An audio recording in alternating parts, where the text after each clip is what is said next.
White Sox fans. Alyssa Bergamini, your in-game host for your Chicago White Sox, and you are watching the best podcast on the south side of Chicago, South Burbs Hitmen.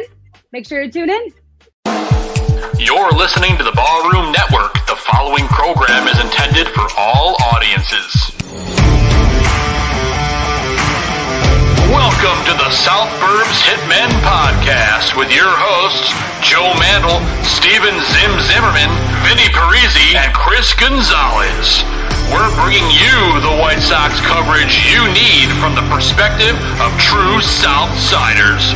Grab your Kaminsky dog with an ice cold beer and meet us in section 155.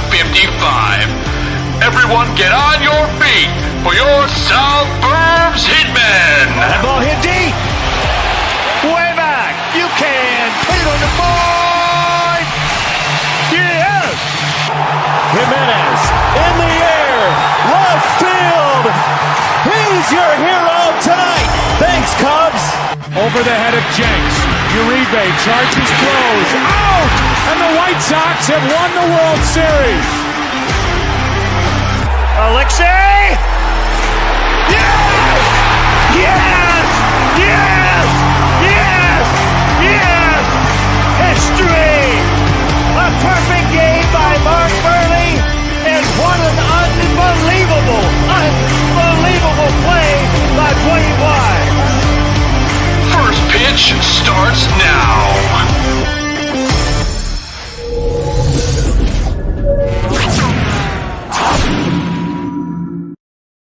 What is going on, everybody? Welcome to South Burbs Hitmen. I'm one of your hosts, Joe Mandel, and I'm joined by my other White Sox brothers in arms, Steven Zim Zimmerman, Vinny Parisi, Chris Gonzalez. Gentlemen, I got nothing left to say after the week we just witnessed. 0-6 this homestand. When we need the team to show up for the biggest series of the year, they just completely disappear. We have a dynamite guest here to talk through the therapy session with us.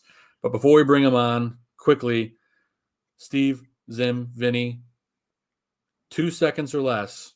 How you feeling? You can just give me a facial expression. I don't even care. They suck. Thank you, Guardians, for putting us out of our misery. Gonzo? Yeah, it sucks because this whole season, you look at the paper and you're like, wow, this team's going to turn around at some point, and they never do. And as I reflected this week after we got swept by Cleveland and Detroit, I asked myself, why was I so ignorant of this team? Because there's some deep flaws to it that you see in that first game of the series at home versus Cleveland, and you're like, wow, like I just totally overlooked what we didn't have, and that was really mentality and character. And you look at the other side of the field at Cleveland, and now you know how they got there.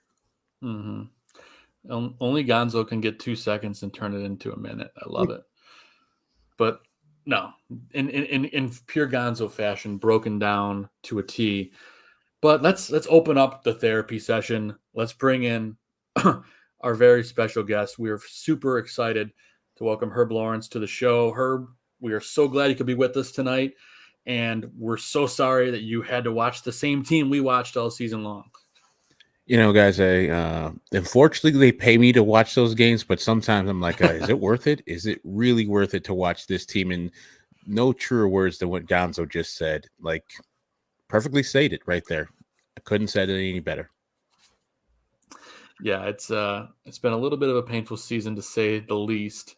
But Herb, has this been one of the most disappointing seasons in your recent memory? And then if you had to pick one moment from this season, what sums up the dumpster fire that is the White Sox 2022 team?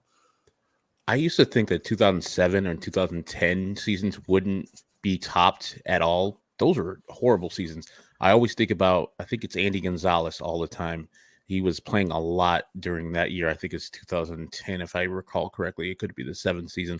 But this season is topped every single season before that one. It's just everybody. I don't know one person, not Guardians, not a Twins, not a Royals, not any White Sox fan that thought the White Sox weren't going to win the AL Central when we started this whole thing off. And not only are they not going to win the AL Central, they're getting boat raced by the Cleveland Guardians. And I think most White Sox fans actually appreciate the Cleveland Guardians and how they play baseball. It's very nice. It's they don't do station to station. They go first to third. They put the pressure on the opposite team. They put bat to ball like no other. They have solid pitching, awesome bullpen. Manager is steady and solid. Just the way you would want a team to play. And the fact that that team with, if we look at the lineups, they have less talent than us. And the White Sox still got beat. And the game that I would look back to and the game that I circle all the time is that Minnesota Twins game where you have a lead and it's late in the game. And Byron Buxton, every White Sox fan knows that Byron Buxton is a guy you don't pitch to. You don't pitch to Jose Ramirez with a base open. You don't pitch to Byron Buxton with a base open. And the fact that our manager, a Hall of Fame baseball person, said, you know what, I'm going to pitch to him because I'm scared of Luis Ariz, the guy next up. I know Luis Ariz, great hitter, but Byron Buxton versus the White Sox is a no-no. And he immediately deposited that ball like 450 feet off of Liam Hendricks. Game over.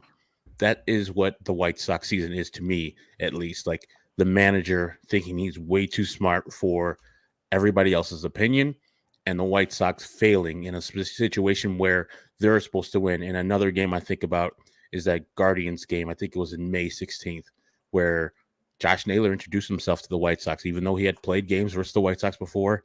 His 2 home runs he hit, one in to tie it up in the 8th, I believe, and then the extra inning home run, and he got real hyped up. I hated him at the time. Now I'm like, I wish I had 9 Josh Naylors on my team because he knows he wants to win, and those Cleveland Guardians showed the White Sox. You saw this celebration. Half of that celebration was shitting on the White Sox, which I was like, hey, do your thing, man. I don't take too much offense to it as a White Sox fan, but I'm sure the White Sox should look at that and feel some motivation this offseason if they look at the Cleveland Guardians and how much they dunked on the fans, dunked on the fire Tony, the fuck the White Sox, everything. The Cleveland Twitter thing said, like the crumble thing that Elvis Andrus said, man, they used that as motivation like nothing else. So yeah, this season was the most disappointing season I've ever been associated with, and I've been watching them since 1990, and it's terrible. Definitely brutal. Gonzo, you're up next, buddy. What do you got? Yeah, Herb, thanks for the compliment in the open. And as you said, there's so many games that you can look at for the disappointment. For me, it was that that 3 outs, man, triple play against the Twins on the 4th of July. That's what killed me. But as you look at this disappointing season, Herb, what is your biggest priority of need at position entering this offseason that you feel from your perspective? I don't know if they're going to actually address it, so I'll go to the position that I think that helps any team that is competing for a championship. They're pretty much pot committed with their roster. You know, they can't really trade Yohan Moncada. He's making upwards of $20 million next year, and he's not good anymore. He could be good next year, but no one's going to take that money. He has Yasmani Grandal, the same situation.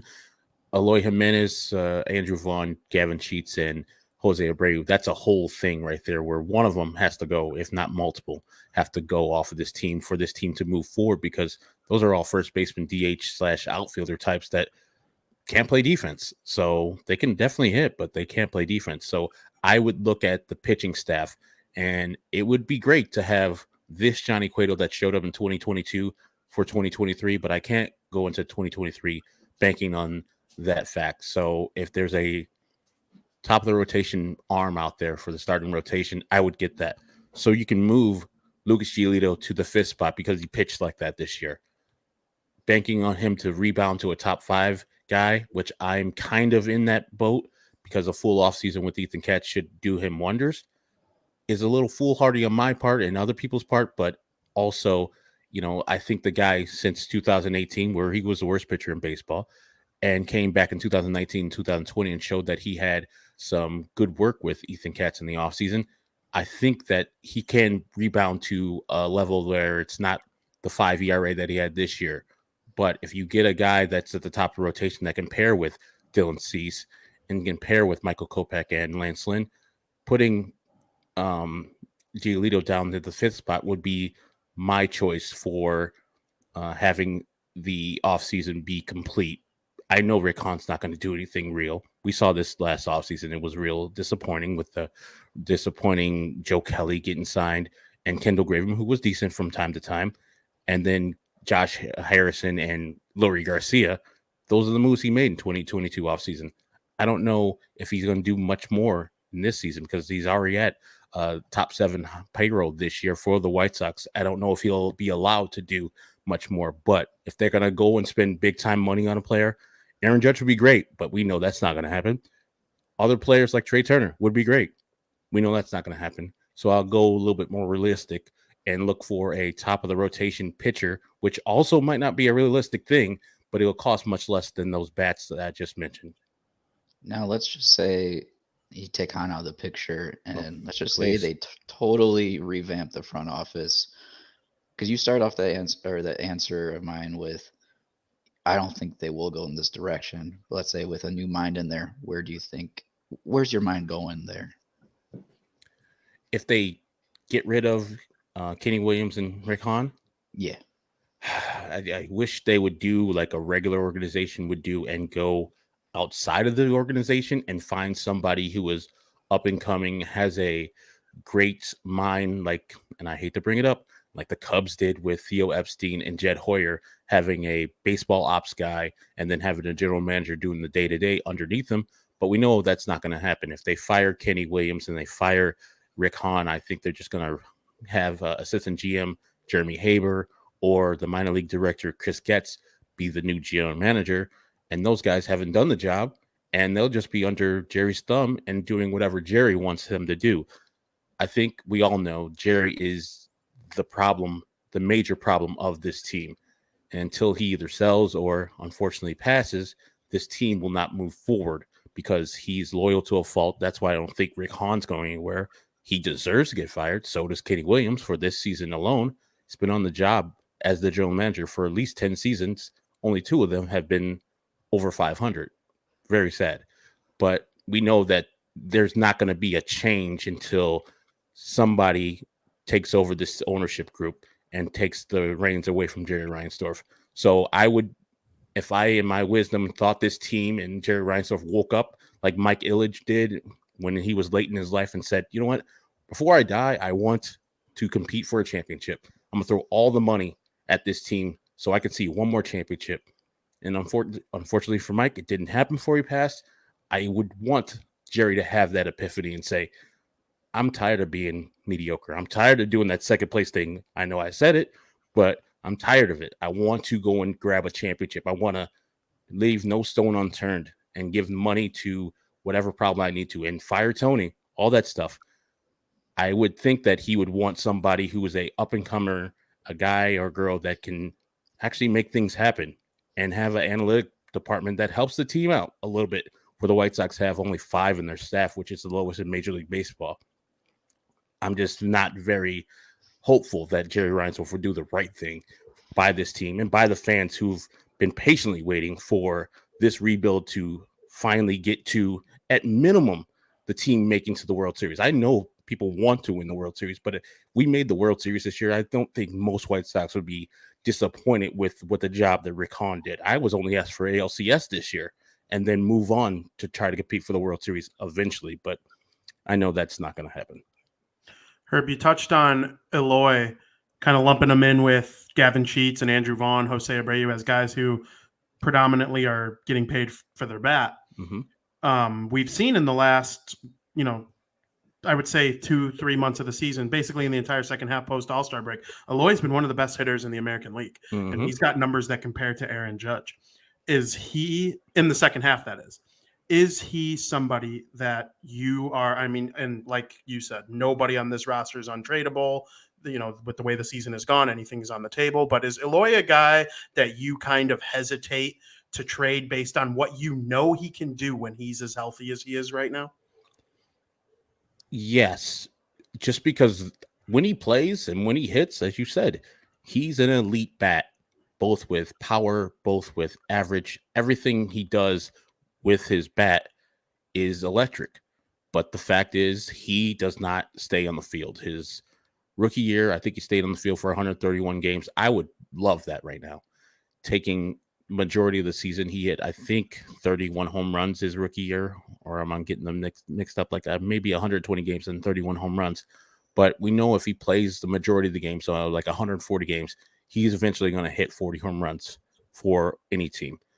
This is why I think, thinking about trading him is like enticing, but also no, you don't want to do it, because I compare him, and it's not a one-to-one comparison, to Carlos Lee, how Kenny Williams had to trade him after the 2004 season. He knew by trading Carlos Lee will eventually be a Hall of Famer. I mean, a Hall of Famer, an All-Star, which he went on to be 3-time All-Star with the Milwaukee Brewers and the Houston Astros.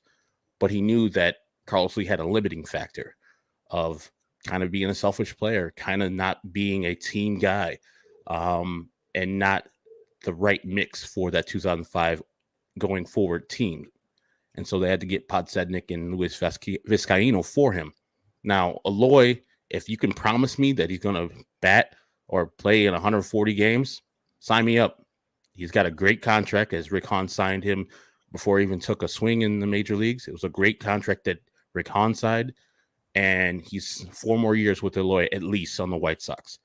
But I can't depend on Eloy being healthy for these next 4 years, because he's shown time and time again that he's oft injured. And I'm not saying he's doing it to himself, but it happens every year. We know that Eloy won't be in every game because either he's running into the wall, he's running the bases hard and gets hurt, he's running into a teammate, he's running into the net. Something's going to happen with Eloy Jimenez during the season where he's going to get hurt. He's going to miss a significant amount of games. I would trade him in this offseason just because you don't want to necessarily bring this whole team back as it is and do the same thing you did in 2022. I think the team is flawed because they are a station-to-station team. They did have a directive not to hustle because they were hurt. And you need more people who are going to be going from first to third from time to time and scoring on singles when you're on second base, which the White Sox didn't do often. If you have a Yasmani Grandal in second, he's going to need a triple to score from second. So I think Eloy can get you the most back from a different team if you're going to trade him, because people around the league can see that he is a power bat and a bat that's going to explode once he gets to his prime and once he gets some health. I just think that you need to change up this team somehow, some way. I would love to trade Andrew Vaughn too.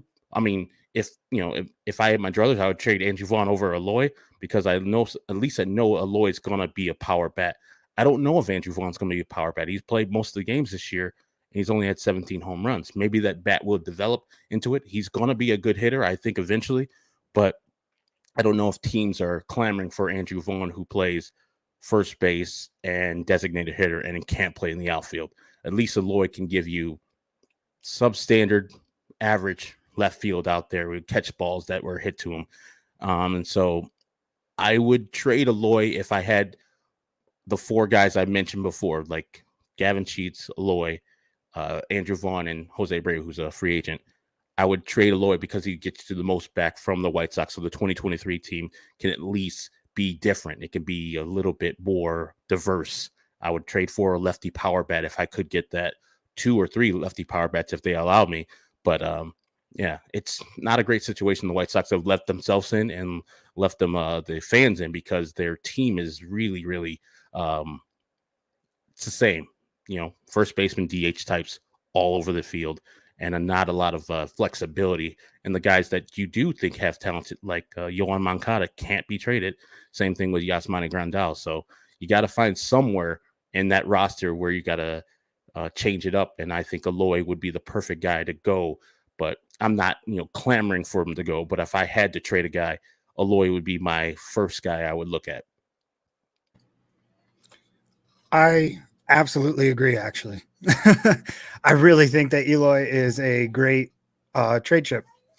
But we have plenty of time to talk about the bad stuff for the rest of the show. So I'm gonna ask you about some of the positives. Okay. They're few and far between this season for sure. But obviously we've got Dylan Cease as a big one. His emergence as a true number one ace for this team. Can you tell us some of your high points this year? Some things they can build on for next year. Just some general positivity in this time of darkness for all of us.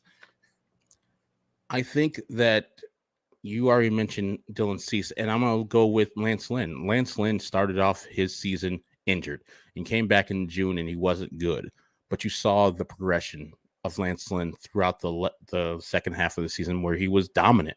He looked like the second best pitcher on this team and back to a top 5 Cy Young Award candidate, late in this campaign in the second half. It wasn't enough for the White Sox as they didn't hit enough. But I think Lance Lynn moving forward for this next year would be a nice number 2 going right behind Dylan Cease. And I think, Michael Kopech, while he didn't finish the season as a full participant of the pitching staff, this is the most he's ever pitched as a starting pitcher in the major leagues. This is really his first full year of starting as a major league pitcher.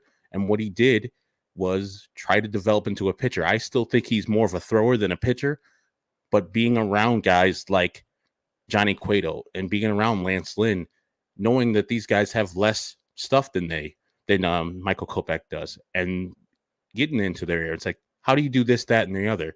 Learning from those guys will be a great thing for Michael Kopech moving forward, as sometimes you saw his velocity was down. I mean, the game that he got hurt and Tony kept on throwing him, damn it. It was hard for him to find a way to get people out when he was at 92, 91, 89 his first pitch. And so learning from Lance Lynn, who sometimes at the beginning of the year, he only had 92 on the fastball and four-seamer, and the cutter and the slider the cutter and the slider wasn't working as much.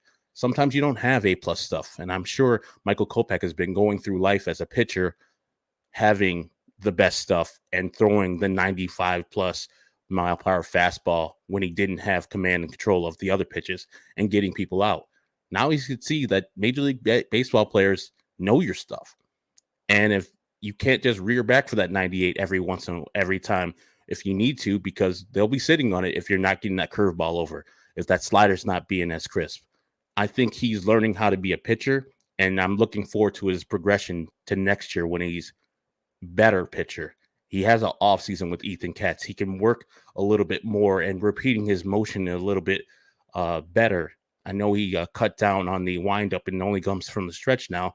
That is going to be a good thing for him moving forward, because you need to have a repeatable motion. That's why Justin Verlander is the best pitcher in baseball in the American League this year. He can repeat his motion. He's 39 years old. He still understands that releasing from the same tunnel and from the same motion is valuable, because hitters don't know what you're coming with. And that's what Michael Kopech needs to learn, just the art of pitching, not just being a fast thrower. So he had a great year, and I'm looking for even more. The sky's the limit with that guy. Now, Dylan Cease has the best stuff. I think Michael Kopech can meet him up there as the best pitcher on this White Sox staff. If we're looking at 2024, I'm looking forward to that when those guys are battling for the ace of the staff. Yeah, a lot to look forward to from the pitching staff specifically. But let me bring it back down to the depressing depths of hell that we're currently in. I have to ask you, Herb. I tried. Hey, we got to put a little bit of sunshine in with the darkness. So, Herb, I got to ask, is this Jose Abreu's last 9 games in a White Sox uniform? In a weird way, I hope it is. I hope not only that Jose says, you know what, this White Sox thing, it's great. I love these guys and I love the fans, but I got to go and battle for a championship. And he says to the White Sox, I appreciate the time. It was awesome. I'll see you guys when you retire my number and put me a statue up there in the concourse.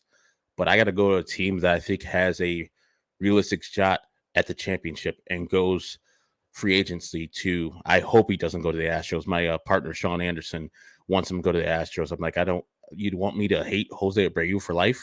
I can't. I know Gurriel's going to be retiring and then, or not good anymore. So he probably be retiring, and Jose Abreu will be a great fit for those Astros. But I want him to go to a different team so I can actually cheer for him every once in a while. And so he can chase that championship that he needs to. And it would work out well for the White Sox, as the glut of first baseman DHs would be a little bit better, because then you would have Andrew Vaughn as the all-time first baseman.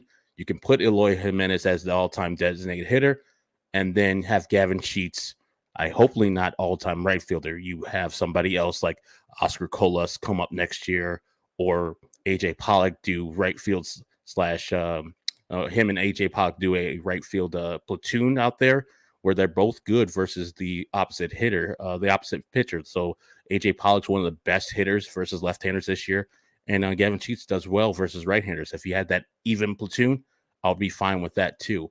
But Jose Abreu leaving this team would make the team a little bit easier to manage there, and I can keep Eloy Jimenez at the spot that he needs to be at designated hitter, and I know I would get probably 150 games out of him in that position, and he would hit a bunch of home runs. But replacing all the hits that Jose Abreu gave you in 2022 would be really hard to do right there, because he's one of the, I think he leads the league in hits, the American League in hits right now, hitting over 300. The power's not there this year, but I got to go back to the track record. He's been 30 and 100 every year with home runs and RBI. I got to believe if Jose Abreu wants to come back for the White Sox will say, Jose Abreu, you got to come back. But for me, if Jose Abreu wants a championship, I don't think it's going to happen with the White Sox. I hope he either retires or goes to another team and says, thank you, White Sox, for your time, but I'm out. Yeah, I'm on board with that, and that's what I think as well, Herb. Man, that would be a sad moment, but it definitely could be on the horizon for us. Gonzo, you're up next, pal.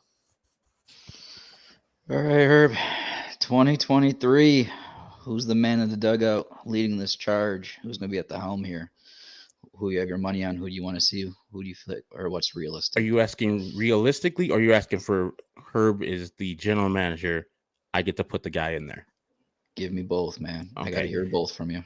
I think that Tony La Russa is coming back for the 2023 season, because Tony La Russa is too much of an Eagle maniac to not come back for 2023. And he has the second most power in the organization. He took the power. Well, Jerry gave him the power when he hired him in October of 2020 and usurped the power of Rick Hahn. I feel sorry for Rick Hahn for that reason and that reason alone. I told people that he should have resigned that day, but I know it's hard to resign from a job that's only got 29 other spots in the nation. So I understand why he didn't. But Tony La Russa, I think if the White Sox were still in contention right now, he would be clamoring to come back to this team with the 9 games remaining, even though he would see Miguel Cairo doing a good job with his team and his team responding to what Miguel Cairo was doing. So, yeah, it's going to be Tony La Russa until he says otherwise. I don't think the White Sox will hold him out. I don't think Rick Hahn will say, hey, thanks, but no thanks, even if you want to come back. I think Tony says to Jerry, I'm coming back. Jerry says, cool, we'll see you in spring training in February. Now, I would go and get somebody from Houston, and I don't like the organization, but they win. They show every year that they bring up different players and different guys who get the job done. Now, I know they're probably having Joe Espada be the guy when Dusty retires, but I would have him as the White Sox bench boss next year if we're going for outside the box and outside the organization, full looking at all the candidates in the baseball world. I would find Joe Espada a spot right there with the White Sox and bring that type of philosophy to Chicago. I don't know if he's available, if he wants to come to Chicago, if he's the manager in waiting in Houston, but I'm looking for him to be the White Sox manager next year if I'm in charge of the White Sox hiring and firing. I love that. Sorry, I was muted. It happens every week. So Oscar Colas, you touched on him a little bit. You brought his name up, talking about him playing outfield next year. They love this guy. And Project Birmingham seemed like it was going to be a thing for the rest of the season. And then one day we got a notification on our phones and Twitter and whatnot saying, whoa, they're putting him in AAA to end the season. He's going to spend the final 3 weeks of the year in AAA. And I'm thinking to myself, okay, so we're not really done with Project Birmingham completely because there are plenty of, that team's loaded. There's lots of great players down there. But for Oscar Colas, we're going to let him go play in AAA. And since arriving in AAA, he has been one of the best players in minor league baseball. I want to know what you think of him as a prospect. Has he surprised you this year? And are you expecting to see him become an impact player in 2023? Now, I know some of these prospects have come up and made us happy with them, thinking about Eloy, Tim Anderson. Some of them took time. Then there are guys like Yohan Moncada who just really haven't panned out all that well. What is Herb's expectation for Oscar Colas? I don't see anybody on the major league roster holding Oscar Colas in the minor leagues for 2023. If he is the guy that has shown up at AA and mashed immediately, got called up to AAA and mashed immediately, there's no other thing to have him down there for. He's going to be 25 or is 25 already. He's seasoned. He's already played a couple years in Japan. He's ready. He's ready for the major leagues. And if you don't have an established right fielder, like we're just talking about, like AJ Pollock is a outfielder, but he's not a right fielder. He doesn't have a right fielder's arm. And we saw what Gavin Sheets has done all year long. He's a good lefty bat. But if it's between AJ Pollock, Gavin Sheets, and Oscar Colas going into spring training, I'm sure Oscar Colas would win that job in right field every time. And there's no reason not to have him on the major league staff next year. And if it wasn't prohibitive and wasn't, useless to go for these 9 last games, I'll give him a taste of the major leagues now. Not start his clock. I mean, starting his clock would be foolhardy for me, but the guy has shown you at every level that he can hit. He's having troubles a little bit hitting the slider, but who doesn't? I mean, we got third-year guy Luis Roberts still troubles laying off sliders. Javi Baez is in his, 9th year. Every time a pitcher throws a slider inside the stadium, he's swinging at it. So it's a tough pitch. But when he connects real. And that's the one thing, two things that Oscar Colas has that the White Sox really need. Ball going over the fence and lefty power bat. He solves those 2 problems. Now, I don't know how well of a fielder he is. If he can go out and get it, I haven't studied him that much. But I know that he can't be as worse as Gavin Sheets. He can't be as bad as Andrew Vaughn was, the guys that they throwing out there for right field all last 2022. And just give him a start. Give him 500 plate appearances next year. And I guarantee the guy's going to be better than anything they've thrown out this year in 2022 and anything they'll get from AJ Pollock or Gavin Sheets. So, yeah, Oscar Colas would be an option for me for 2023. Why not? He's shown you that he's much better than the leagues he's in right now. That's awesome. Well, thank you so much for your time with us tonight, Herb. I know that you are with CHGO now. Recently, y'all just did an event with the Bears where they did a big tailgate right before the game.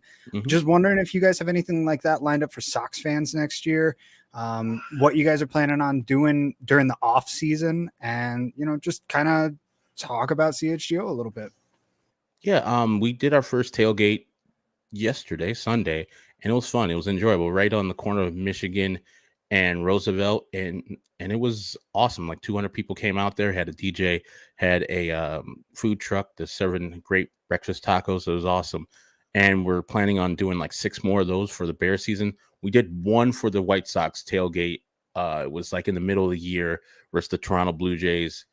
Good attendance, not as much as the Bears, but it was our first go around, and we all enjoyed our time, went into the game, and the White Sox got murdered by the Toronto Blue Jays. So it was kind of a downer on that one, but we're going to be doing some more of those things in the future. We're all planning on maybe going down to Arizona in either February or March to cover the White Sox to see exactly who they're going to be bringing up and what the team's going to look like next year. I hope I'm 100% wrong. And then there's new faces, fresh blood, the team with a renewed energy and a sense of looking forward, because we've seen with Jerry's other team, even though the Bulls haven't won a championship or haven't even looked good in the playoffs the last couple of years, having Garpax out of here and bringing in Mark Eversley and AK in here has got a new blood for the Bulls fans. They feel a little bit better.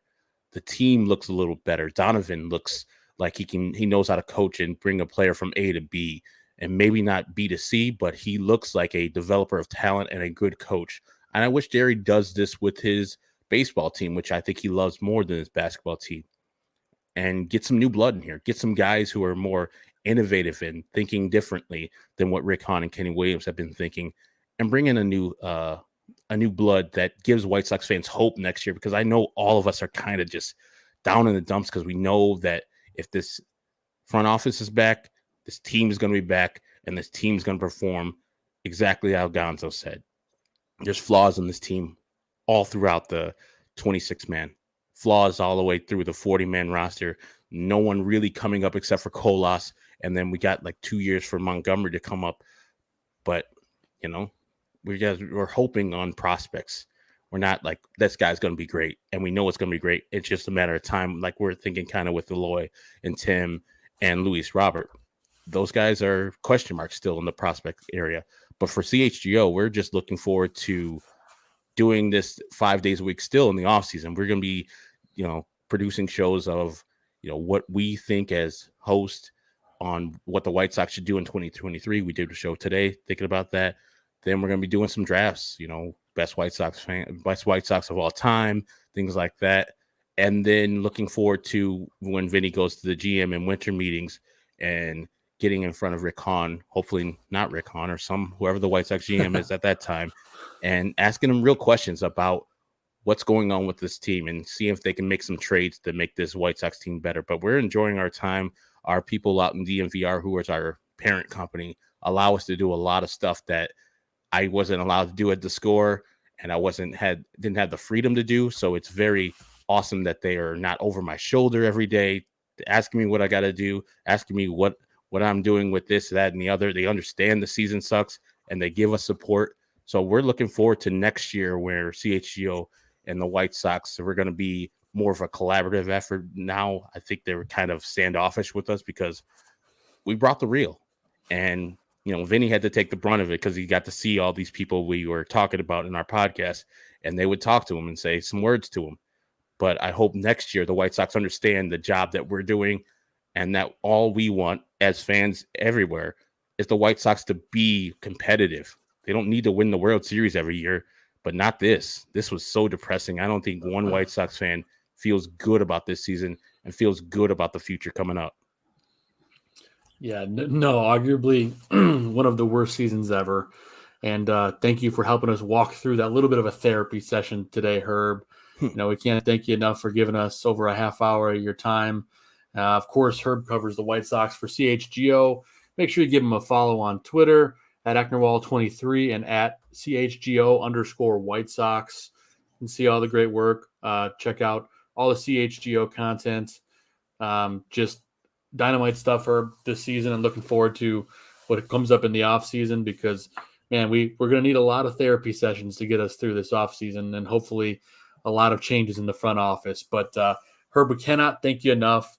Thank you for giving us so much time, and we cannot wait to talk to you coming into the 2023 season. Appreciate it, Zim, Gonzo, Vinny, and Joe. It was awesome to talk to you guys. I hope that everything goes right with you guys. Southside was a South Burb Hitmen. Oh man, you guys are awesome. I appreciate all the time, and anytime you guys want me on again, I'm in there. And look for yourselves. You know, we got off-season shows, so if you guys are open, we can get you down to the West Loop Studios and have you in for an episode. Absolutely. You know we're down for that. Or anytime you name the time and the place, we'll be there. You are the best. Thank you so much. You have great content. Everyone go give Herb a follow if you haven't already. And as we always say, let's go White Sox no matter what. Right, Vinny? No matter what. Let's go Sox. Damn right. Go Sox. Thank you, Herb. Thank you All very right, Herb, much. have a good night, buddy. Thanks again. Thanks, Herb. That's Herb Lawrence, everybody. Absolutely amazing guest. And I mean, it was just an honor to have him on the show. I've been listening to Herb and following Herb for so long. It's just kind of surreal to talk to him on the show. Yeah, it was a good time. You know, you're always going to get the truth from Herb. I enjoy his perspective. Me and him agree on a lot of things. And yeah, CHGO is really cool too. They cover every team. They do a good job. Yeah, Herb is good people, and it's funny because he kept saying Vinny, referring to Vinny Duber, who left MVC Sports Chicago, and I was like, wait a minute, I didn't talk to Rick Hahn yet, but then I'm like, wait, he's talking about Vinny Duber, but I mean, they've brought over some crazy people that were like so big with these other huge media outlets, like of course Herb, Adam Hogue, Duber, Adam Hogue, exactly. So We got Corey Wooten down there now. Yep. And then, my guy who we've had here on the Barroom Network as a guest, Mark Carmen. Mark Carmen's been on Crosstown Crosstalk 3 times. I'm pretty sure he's my number one guest. And there was our Braggs. How can we forget Braggs? My ex co-host. Exactly. So, CHGO and DNVR, and then there's one more. I swear there's one, unless it's just those two right now, but I'm sure over the years they're certainly going to expand across many other cities and stuff. We'll have NYK at some point, I'm assuming, or something fun like that. But, Herb's a great guy. Couldn't be happier to have him on. Yeah, guys, just a dream. We got a dream last 2 shows of the season. We got Herb Lawrence. Wow, I turned into Batman there for a second. Herb Lawrence for the second to last week, and then for the season finale next week, this is what we call a teaser, folks. Ozzie Guillen Jr. That's going to be a fun one. We all know he brings the fire every week. Oh, yeah. As Gonzo does as well. I mean, look at him. He's so fierce. Look at him in that top right corner. I'm just bottling everything up. Herb got me going. Oof. Like you said, Joe, you got to save little Gonzo in the pocket, man. I got my special little pocket here on this shirt just for you. That's why I wore this shirt today. You took the line right out of my mouth. But no, Ozzie Jr., that's always, like Vinny said, with Carm Jr. for us is our special guest. Maybe someday soon we'll get his father on. I'm not sure if anyone can handle the both of them, but we're gonna give it a shot. It's impossible, not possible. But guys, my dog opened the door, so I'm gonna go close it. But I'll give you guys a solid 20-second lead to do an intro into a segment that I put in the notes. Let's see if anyone can improv something, or either I can do it when I get back. It'll take me 20 seconds. I'll be back. I mean, the fact that you need to get up and close the door because of your dog in the middle of the show is entirely a crappy situation, which is the perfect intro for Cairo's crappy clubhouse. Couldn't have said it better myself, Vinny. Thanks, buddy.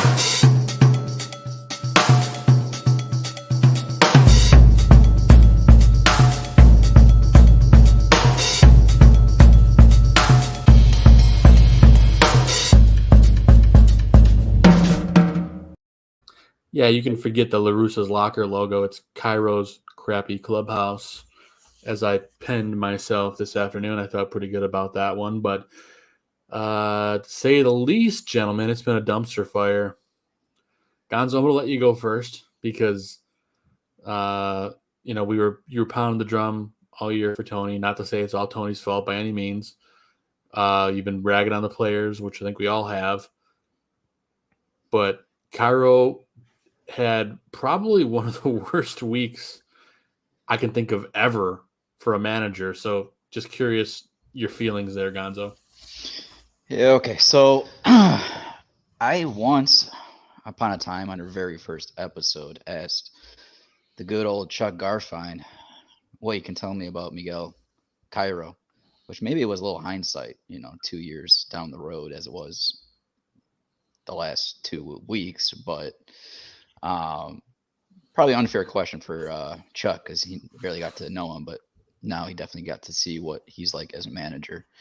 And I alluded to it last week with I got to give him praise for the energy he brought, but he needs to bring more than that. And what I really did not expect for him is to be unprepared for probably the biggest game of the season in game 1. And yeah, I'm definitely have to fault him for this because he was the bench coach when Tony was firing away, using everyone he could earlier in the season in situations where, like, he used Lambert plenty of times in high leverage situations. Granted, Jimmy earlier in the season has come away in those situations ahead of the game. But never in my life would I believe that, let's say if Tony was in that situation going into the 7th inning, that he would run Jimmy Lambert out there with the game on the line when Ronaldo Lopez was there and in the taken for him to use. So you could have easily gone Lopez, Graveman, Liam, Hendricks, and shut the game out and take that game 1 versus the Guardians. The fact that he went to Lambert, I was blowing a gasket. And sure enough, we saw what happened after that. I don't even want to get to extra innings because it shouldn't have gone there. Now, we go to game 2, and you saw what Moncada did on the field with the throw to third, and he's not even covering the bag, and then when it goes off his glove, he's pouting on the ground while you have a live baseball and runs are scoring. If that is me, if Cairo really wanted to earn my respect, I would have loved to see him bench Moncada right there in that situation. You gotta send a message. And this is coming from a guy who, me and the guy below me, we love Moncada. We absolutely do. We want him to be huge coming from that trade with Chris Sale, both him and Kopech. And this whole season, I've been defending Moncada. And that scumbag group chat that I'm part of, I defend him left and right. Validly so, because I say it all the time. Moncada, he has all the talent in the world with his glove and bat. And what it showed me this week is the biggest flaw to him right now, and that's his character and that mindset. You need a winning mentality if you want to go to this championship vision that Han just threw at us. And I'm sorry, but I firmly believe that's not going to be Moncada. I don't see that with what he showed me. And that's one of the reasons why I think you need to upgrade there. It's not my number one priority, but it's up there. If, and it's a big if you can get the value there to upgrade, you got to do it. However, let's say they can't find that value and he's here next season. Well, you better believe there's 2 guys down there that is going to give him competition spring training. That's going to be Berger, friend of the show. Jake Berger will be there, giving him competition. Did you see that play he made today? You know, you can set it up because I did send it to you because I want to make sure that you had, you know, the show, our friend of the show, for what he did today. But you also have Ramos down there, who is a great prospect as well. And I think the 2 of them are for sure going to be playing baseball for the White Sox, but you need to give competition to Moncada if he's going to be here. You can't just handily give him third base if he's not going to produce. Man, I would just, this is the White Sox fan of me talking, but after the effort I saw the last 6 days of Moncada, I just freaking cut him. Yeah. I don't even care. I don't care about the money. Those were just the first 3 games of Cleveland. Talking about Detroit, I'm not even a big fan of Hinch at all. But you just let a team like Detroit come in here and shut you out. Granted, I'm not sure how much team energy the team had. They gave up, but still, like, it's just pathetic. And hold up. One last thing I want to say here, because you can say whatever you want about them giving up, but when you have Dylan Cease on Sunday, he's still fighting for something purposeful for him individually, maybe, but he's fighting for a Cy Young, and he battles through 6 innings, didn't give up anything, and you're just gonna collapse when he gets out of the game. It's just absolutely pathetic. That's all I gotta say. 2022 was absolutely pathetic, and you need change. And we're definitely going to get into it this offseason, what needs to happen. It's going to be, like I said, what I told her, you can retool and you can still compete, but you definitely need to make change. And I hope the Sox, that's what they're going to do. I think we have to get like the Oscars. I think we need to get a house band. We can play Gonzo off when his answer goes incredibly long. What do you guys think? Should we get a house band? I mean, he's not the only guilty party. No. I was just trying to be funny, but I guess it backfired. That's all right.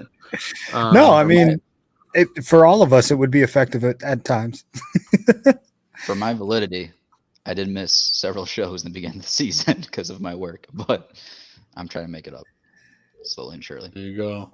Well, speaking of making it up, there's no segue that I can use with that one. So we're just going to go ahead and pass it to Vinny. Vinny, Miguel Cairo, brutal week. How much of that goes on him? How much of that goes on the team? And does this take him out of the manager conversation? It absolutely should take him out of the manager conversation. He was a dog pile manager in the two most important series of the season. There was a significant upgrade in the team when he took over in terms of their, kind of body language. They came back in games. The lineup was always pretty good. It was consistent. It was a pretty similar 1 through 9 pretty much every day, which is something I believe in and like. I talk about it with, what the New York Yankees do when they're healthy. It's pretty much the same 1 through 9 every day. At least the 1 through 6 are the same pretty much every day, and they succeed. I hated the way Miguel Cairo managed. It is funny to me because a lot of the things that Miguel Cairo did, Tony La Russa has been guilty of as well, bringing in guys like Jose Ruiz and stuff like that during, high leverage situations. It's like, what are you doing? But at the same time, I think you just got to start over. Next year, I want someone from another organization that has no ties to the White Sox, that believes in analytics, that believes in playing hard. Stop telling people to, go easy on the base paths. I just think it's so funny that the same year that Tony said that, and it was backed by all the coaches, they lose a division to a team that does nothing but run the bases. But hustle. And it drives me insane to watch the Cleveland Guardians play baseball the way that they do. Well, all these guys get hurt if they do that. Then you need to figure out a way to get rid of them. You need to find a way to get players who can run hard and not get hurt every 5 minutes. I don't understand what's going on with the training staff. I don't get why this team allowed it to get as bad as it was. I'm not saying if Miguel Cairo took over in June, things would be different, but they definitely probably would have had a better chance, in my opinion. But the roster is still very flawed. They didn't get a right fielder that's actually not a first baseman. They didn't get a left fielder that's not a first baseman. AJ Pollock can't play right. He's a center fielder, a left fielder, and they have 3 of those. Nobody's actually a right fielder on this team. They only have a seat at the table for Shohei Ohtani and Manny Machado and Bryce Harper and what's his name, Robbie Ray, Marcus Semien. They got a seat at the table for everybody, but it's that little dark corner in the room that the weird kid sits at. And I just don't understand this team sometimes. And Miguel Cairo, he did a good job at the beginning, and then it backfired on the team because they played like dog crap against the Guardians. And then I do think, let me be very clear, if Tony was coaching that game against Cleveland, I think he would have done the exact same thing, if not worse. They certainly would not have had the energy in the locker room and the dugout to come back twice. Okay, they came back in the 12th inning and late in the regular game, and I don't think that happens if Tony's there. The energy is certainly better with Miguel Cairo, but the energy was better with Rick Renteria too. But Rick Renteria, Miguel Cairo, and Tony La Russa all have bad X's and O's in the year 2022, and it's time to move on. Miguel Cairo, the way that they gave up also kind of goes on him, and that's what I'm at with it. Zim, I think you said it very poetically at the top of the show that I kind of love the fact that the Guardians kind of put us out of our misery and put us in our place. And it kind of is a sigh of relief that I can finally bury this White Sox team deep in my brain and hopefully never think about them again. But we know that'll never happen. Zim, you summed it up so well. Miguel Cairo, for you, just sum up his week in a very short Zim way, because you're very poetic sometimes. I didn't watch it. If I'm being entirely honest with you guys, I didn't watch it. I had a feeling this was going to happen. I didn't want to live through it. I knew I would get too invested. I'd get angry about it. There's no point in wasting energy on this team. I mean, it Yeah. almost feels like Miguel Cairo felt the same way. It's like Cairo, the whole Why- training why staff, give the it an front effort? office. He's getting paid for the next 3 weeks, regardless of how the team performs. So, Yeah, And well, they probably should be next giving year away. too. yeah, I Yeah. mean, and I don't. These guys are professionals. I don't mean to like crap on them and try to say that they're gonna throw in the towel just because the team isn't doing so well. But I mean, damn, it sure feels like it sometimes. It looked like it. I'm comfortable saying that. Oh, Yeah. I'll raise my hand and say it. They played like crap, and they did not care. It was Not at all. so obvious. It's why I didn't watch. I followed the first few innings of the first game to see if it was worth turning on or not. Went to extras, and I kind of, as soon as that game went to extras and Cleveland made all that racket in the top of the 10th, it was like, that's it. That's the season right there. That was It just it. murdered their soul. Yeah. I mean, can we briefly talk for a moment about Lance Lynn's comments before we move on to our next segment? Because for me, it proves why I love Lance Lynn so much. It proves that he can kind of cut loose a little bit now that he knows that they're eliminated. This is technically before they were eliminated, but I think we all knew the writing was on the wall. This is a Lance Lynn quote, speaking to James Fagan, on if the White Sox struggles have surprised him. Quote, nothing surprises you, especially when you play like shit all year. Immediate reaction, guys. Anybody? Lance Lynn is spot on. Lance Lynn has been around. He's won the World Series. He's been on a team with great players. He knows what it's like to have energy and play on a team that, legitimately has a chance to go win the thing. They did it. He's done it multiple times. He's been in the Cy Young conversation in the last 4 years, I think it is, besides this year. And if you took only his second half numbers and applied them to the whole year, he would be in it right there again. He, clearly coming back from the injury, the first month of his season was kind of like spring training for him. He wasn't all that sharp. He wasn't really sharp in spring training either before getting hurt. I remember him giving up a couple bombs to like minor league players in spring training. And then he gets hurt. We see him later in the year. But Lance Lynn knows what he's talking about. He's brutally honest all the time. And yeah, I hope he comes back next year and lights the world on fire. I think he's capable of it. I certainly hope so. And gentlemen, it was a dud of a week. We all know where we're going with this. We could probably nominate 20 players, and we might just do that in this week's Adam Dud of the week. You suck. You suck. Suck. Stupid. Lousy. No excuse. What a dud. What a total dud.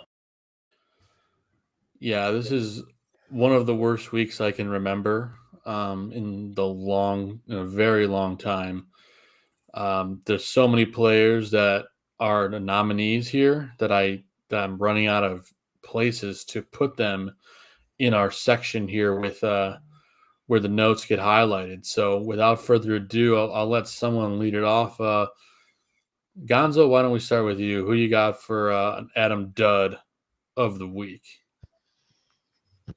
For one, I gotta say I want to petition that clip of Tony for the remainder of our seasons because I think it's a great clip of him with our vibes for this segment, I should say. But my Adam Dud of the week is going to be the manager, Miguel Cairo. And I've already went off on a tangent of why I think he's the dud and Cairo's clubhouse. So I'm going to stick with that tangent. And Gonzo, if you had to pick a player that may or may not be listed in the notes that are shared, who I want to talk about would players? you choose? He kills me every single time this week. We all know Cairo was a dud.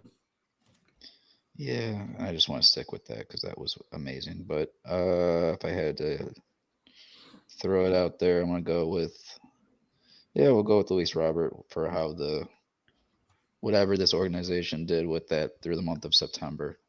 We saw the struggle with his wrist, and now we're going to finally take them out, do what we should have done earlier, and do it because they're eliminated.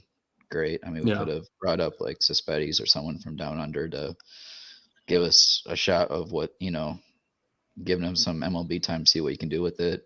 We haven't seen Cespedes yet, and that's probably the closest outfielder we can get right now. So, yeah. It's criminal the way they handle Luis Robert and the fact that they let him have so many at-bats with one hand. I know Vinny's been very vocal about this on Twitter. You've written about this. Vinny, just talk a little bit about the mishandling of Luis Robert, because it's sickening and the guy is clearly ailing. It goes by, I've changed my opinion about 4 weeks ago. I believe every single person in charge of the Chicago White Sox should be fired. Okay. I think Rick Hahn should go. I think Kenny Williams should go. I think Tony La Russa should go. I think Miguel Cairo should go. The only one I would evaluate and kind of put a positive spin on them is Ethan Katz. And I know Ethan Katz takes his heat too because certain guys have not pitched well. He couldn't fix Jake Diekman. Okay, Jake Diekman walks a lot of guys. With Boston, they loved him there. Okay, there's a reason he was on the team, the Boston Red Sox. He needs to be on a team that can deal with that. The White Sox are bad defensively, so if he gives up a walk or something like that, a guy stealing second, the White Sox can't do anything about that to work around Diekman's one major flaw, and that's walking people. Dylan Cease is able to work out around the fact, and this is what's going to keep him from winning the Cy Young, in my opinion, is the fact that he has a crap ton of walks. Dylan Cease himself knows how to work around walks. He gets no help from the White Sox whatsoever. And the way they've handled Luis Robert is the most disgusting thing I think I can think of them doing in a long time. And before this whole thing, I would have said like keeping Tony was just so clearly a dumb idea, and Rick Hahn, addressing the flaws on the roster with $3 million players, that was a major issue for me. But the way that they allowed Luis Robert to play, clearly ailing, I think our buddy Mike North tweeted something about Herbert playing today or yesterday with a broken rib or something, bruised ribs, and Robert's on the IL with a injured wrist. Like, okay, well, for one, the Chargers got killed. They got murdered. Herbert clearly wasn't himself, so maybe that was a dumb idea. And two, playing baseball with a broken wrist or a sprained wrist or even a sore wrist is very difficult, especially swinging a bat. And Luis Robert, he's a very good runner. He's a very good outfielder, but we all know the reason he makes the money that he does is because of his bat. And I just can't believe the White Sox looked at their most talented player overall, the one true five-tool player on this team, and said, you know what, Robert, we think you at 50% is better than most guys at 100%. That's just not true. I hate Leary Garcia and his 62 weighted runs created or whatever the hell it is at this point. He'd be more effective with two hands than Luis Robert is with one. I'm sorry. I can't believe that it came to that. And nasty. Many, many people should be fired because of this decision-making process. I wholeheartedly agree. So getting off the Luis Robert conversation and back to more duds, because it's all kinds of duds to go around. Steven Zimmerman, why don't you give us a dud from the week that was? Literally the whole team. I can't name a single player who actually played well.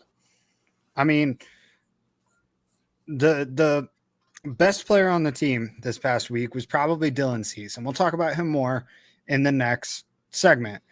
But sure, even he sort of came back down to earth the last few weeks. He's not having the unreal stretch that he did in the middle of the season. And granted, nobody can sustain it for that period of time, unless you're Jake Arrieta in the second half of the, 2016 season where it was 15. Just 15. Yeah. But regardless, I mean, none of these guys played well. I don't know. Let's pick on your favorite third baseman. All right, that's fine. Moncada put up a piss poor effort all the way around. His body language was freaking terrible, for the body language police that we have in sports these days. You can ask Jay Cutler about that though. But yeah, horrible average. Sure, he hit the ball, but I don't know. It was. I liked him for a little while there because he was swinging and he was swinging hard and he was kind of doing the Javi Baez thing where like, well, he might not hit it a lot, but at least he hits it hard when he does hit it. And I don't know. It's not enough anymore. It's not enough anymore in his 7th season. He's got to be better. Yeah, I mean, for me, he's always going to be a bust. I mean, his defense is there, but just no matter what, unless he magically has some sort of MVP season next year, and who knows if he'll even be on the team, but it's going to take a lot for Moncada to come back in my eyes. Vinny, I know you're a Moncada lover, and you probably are in semi-agreement there, but is there another dud that you can think of? You're on mute, my friend. I'm definitely not a Moncada lover anymore. I hate him. I don't hate him. Like, he has all the tools in the world. I talked about it with our friend Sean Sierra on my show last week, my other show. And we both kind of agree that he had the opportunity to be the second most talented player on the team, but he just can't put it together anymore. Like in 2019, he was great. 25 home runs, close to 300. He got MVP votes in 2019. If you go look up the MVP race, in 2019, Moncada came in 21st place. That's not out of this world great. I would love for Moncada to be the 21st best player in the American League. Sign me up for it any day of the week. And I just can't believe how far it's been. And this team needs change, and they're going to get it. It's actually funny, right? While we're talking on this show, I've been handed some pretty fun information that I'll share in another segment. Ooh, I love that. And I love a little tease. Vinny, wait. Just real quick. I said this whole team has been terrible. And I want to reiterate that point. Aaron Judge has more home runs in the first 2 months of this season than any White Sox player has had all season. By the end of May, he could have stopped playing in May and he would have outperformed every player on this team. Yeah. This team was abysmally bad and just awful. Just to support the whole team sucks argument. I appreciate that. It definitely makes me feel great about the White Sox. But Vinny, why don't you pick another dud, and then I'll pick mine, and then we'll move on to the next segment. For my dud, I'm gonna take. Nobody mentioned Graveman, right? Not yet. Yeah, I mean Graveman. Everybody thinks that it was a foregone conclusion that if the White Sox used Graveman against the Guardians, that would have just locked them right into Hendricks and they would have won the game. I agree, kind of. But then 3 days later, he comes out and ruins Dylan Cease's chance at adding another win and becoming a 15-win pitcher this season. And I think becoming a 15-win pitcher really could have helped him in the Cy Young race. Listen, I'm pulling for Dylan Cease to win the Cy Young. I want him to win it so bad. Do you know how funny it would be for Dylan Cease to win the Cy Young in a White Sox uniform after the Cubs traded him away when he was like their third best pitching prospect? You know how funny that would be? I am rooting for him to do it so bad. But not getting to 15 wins, that would have been a nice little thing to add on his resume. And the White Sox are 20-11 in games that Cease started this season. He could very easily be a 20-win pitcher, but, he leaves games with no decisions. So he has 14 wins. They've won 20 of them that he started. That means there have been 4 games he left either losing or tied, and then they ended up winning anyway. The 11 losses, where did those come from? He had a streak of like 15 straight run games. Support. Yeah, it's just so bad what this team has done for Dylan Cease this year. And Kendall Graveman came in and gave up 3 runs in that game. And listen, Reynaldo Lopez deserves some flack too. He's another guy everybody wanted in. Lopez, Graveman, Hendricks, right? Lopez gave up 1 run. Graveman gave up 3 to the Detroit Tigers, who stink. They're the second worst team in the American League. And again, I would have used those guys against Cleveland too. I am not in any way, shape, or form defending Miguel Cairo. I think him and Tony are gone after this year. The fact that Dylan Cease might not win the Cy Young, though, because he's, 14-9 now, I think, or something egregious like that. I'm pretty sure if the White Sox scored 4 runs in every single one of his starts, he'd be in the mid-20s for wins. Oh, definitely. Which is just ridiculous. There hasn't been a 20-win pitcher in a really long time. it's kind of a lost breed. Bullpens are so important in the year 2022, but that's my long-winded answer of saying it's Kendall Graveman. He stunk. Yeah, and another reliever that gets an honorable mention. Jake Diekman was freaking brutal this week. 2 innings, 7 earned runs, 8 hits, a walk, 9 total runs. And the White Brutal. Sox, they throw out his like super touching story today. Yeah. About how like when he was 10 years old, he was diagnosed with this, and that's why he's nominated for this award. Then I'm like, okay, now I can't hate Jake Diekman. I can't hate him. Yeah. Yeah, but perfectly timed by the White Sox there, right after he's for he's sure on the mound when they basically blow their season. Yeah, but So- but for me there is. Go ahead, Jim. White Sox PR is really good at what they do, and if they're watching, you're welcome. Yeah, they're great. But they're honestly, great, and they put on great food events for tastings that we will gladly go to again many times. All of us next time, and free drinks and whatever. I mean, covering the team, we love it. But there is one player that is far above for me, the Adam Dud, arguably the biggest dud of the week.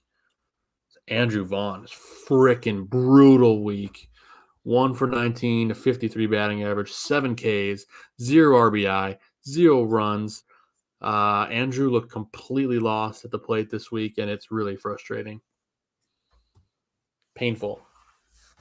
And it doesn't take away what he did the rest of the season, but it certainly was bad timing for him to get ice cold.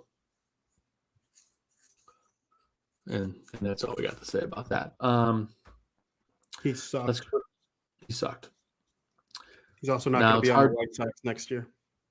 I doubt he will be. I have an autographed baseball. Maybe he'll go to the Yankees or someone good. There's 2 West Coast teams to think about. Yep. I figured that. And we're going to go and try to turn things around and talk positives. A little sunshine in this depressing basement that we're in.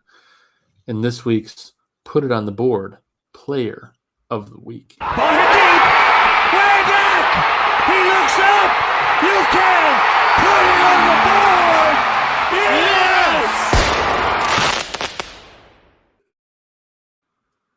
Yes. Yes. The segment where we talk about good things. And it's kind of hard to find them, but there are at least 4 players that I would argue that had a good week. So let's see, who did I start with last time? Zim, we'll start with you this time around. Is there anybody that gives you a little bit of hope from the last week? Yeah, Khalil Herbert went 157 yards for almost 8 a carry on 20 attempts with 2 touchdowns against the Houston Texans this weekend. He is my Put It on the Board Player of the Week. Vinny, did you see I picked Khalil Herbert up for $0 on Sunday before the game? Really? Yes, I did. Oh, nice. I finally scored 100 points, and I'm nowhere near getting topped. That's a good thing. I've not been watching the game tonight. I'm sorry to take it over to football, but I mean that's just how bad this team was. This Can I week. put Justin Fields in my your Adam Duds? Adam Dud of the week. He was brutal. I'm worried now. I'm full. I haven't hit the panic button, but my hand's hovering over it. It's just like right there. It was. If you can't go nuts against the Houston Texans, there's something wrong. If you're gonna make me pick a White Sox player, like I'll give it to Dylan Cease, but I mean, wasn't able to come up with decisions in either of his starts. 12 innings pitched, 3 earned runs is good, but it's not like Dylan Cease good, if that makes sense. Like it's definitely not bad. No, by no means is it bad. Like I said in the last segment, he's just coming back down to earth a little bit. He's just back to being a really good pitcher and not a Cy Young pitcher. And it kind of stinks because he could have closed this race down this week and unfortunately didn't. Yeah, it's painful. Chris Gonzalez, who do you have? Is there anyone that gave you a little glimmer of hope? Well, first of all, that stat is wrong. In 12 innings, he hasn't given up an earned run this week. We look at the stats that's the last 7 days. I pulled it directly off the White Sox website. It's on ESPN. He didn't give up any runs in Detroit. that were earned. Yeah, he gave up 3 earned runs over the last week in 2 starts. So 1 start, he gave up 3 runs. Earned runs or runs? Earned There's runs. nothing earned. There's nothing earned in those games on his behalf. Let me go back to the White Sox stat sheet. I'm pretty sure it was 3 earned runs. Because I believe the White Sox statute would be wrong here. You're telling me the White Sox are trying to add earned runs to Dylan Cease's ERA? Yeah, because even in the Cleveland game, it was just 1 earned run. But because the stats off of ESPN, it's kind of crazy. Whether we're arguing, 4 earned versus 1 earned in those 12 I stand innings. corrected. I stand corrected. Wow, Vinny, Gonzo called me and he actually got me. It is 1 earned run. It is 1 earned run. I'm hearing a lot of C slander, and I'm here to correct it. Because now 1 earned run. keep that 4 earned runs that you had there for a second. He's given up 4 earned runs in the month of September, and that's through 32 innings.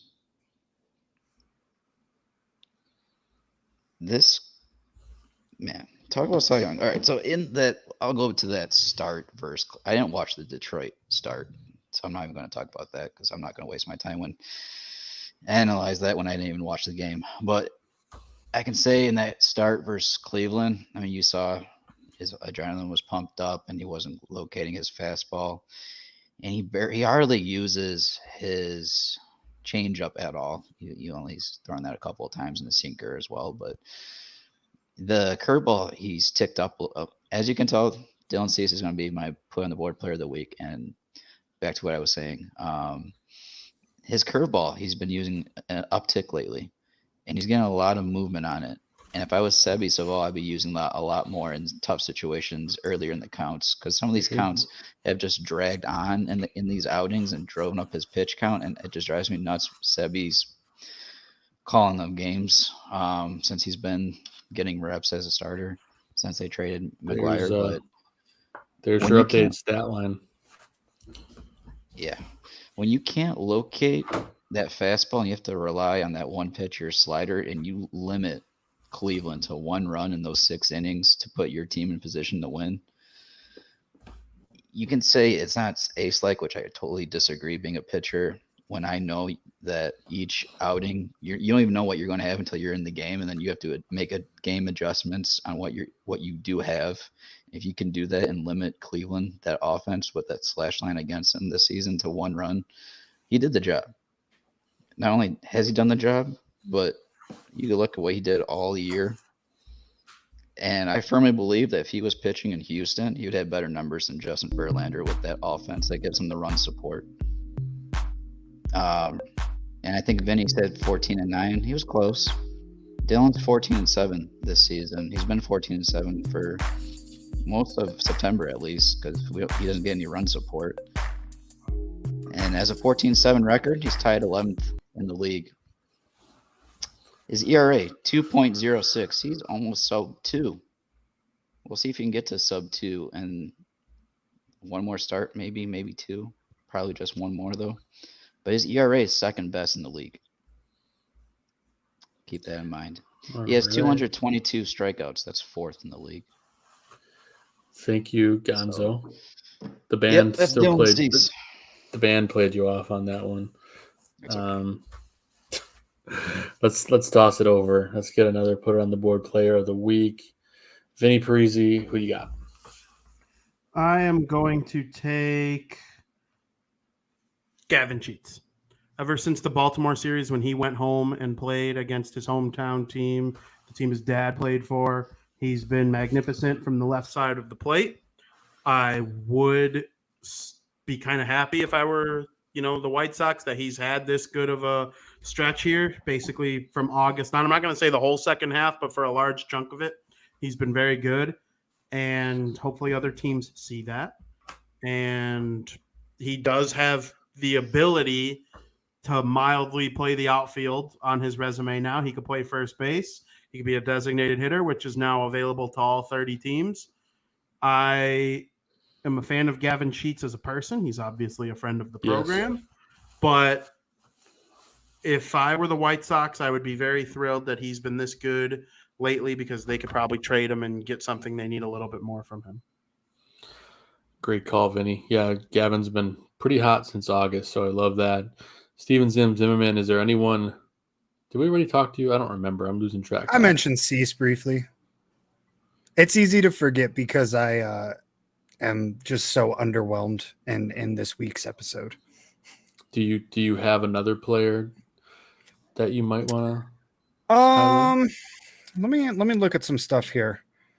Because, I mean, it's such a short list. It's not going to take me long. There's only 2 other names. So, I mean, AJ Pollock hit the ball pretty well. 2 homers, 5 ribbies, 2 runs scored. Those would have come on those home runs, which goes to show the lack of run support for anything happening. The only way guys can score is if they're hitting themselves in. So, again, underwhelming week, underwhelming performances, even when they're good.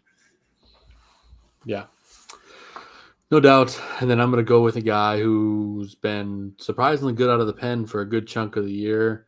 As a guy I hated on multiple times this year, but props to Tanner Banks for a good week. 3 innings, 1 hit, 0 earned runs, 4 strikeouts.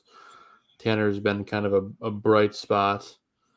And he's impressed me, color me impressed from what I've seen from Tanner Banks. So if there's one guy that I can pinpoint this week that gives me a little bit of hope, it's Tanner Banks. And it's kind of hard to do that in a sea of darkness. Tough task too. You gotta day to day. He had no clue, and I can't remember where it was I heard this, but when he was in Charlotte, he knew that any minute he could be called up to the White Sox if Kopech does something with his knee again, or if Giolito this, or Lance Lynn that. Cease has made 31 starts. If he makes 32, he'll be the only pitcher on the team to make all 32 of his starts. I would assume they are going to let him do that for the sake of the Cy Young Award potentially. And if I were the White Sox, I would let Cease pick which game. If you want the Sunday Twins, give it to him. But whatever. I think they play during the week, but you know what I mean. Give him the best matchup for his numbers possible if I'm the Sox. But Banks, he really kind of had a hard year. So props to him there, but we're going to go into a segment where I promptly called it in the notes, who gives a shit?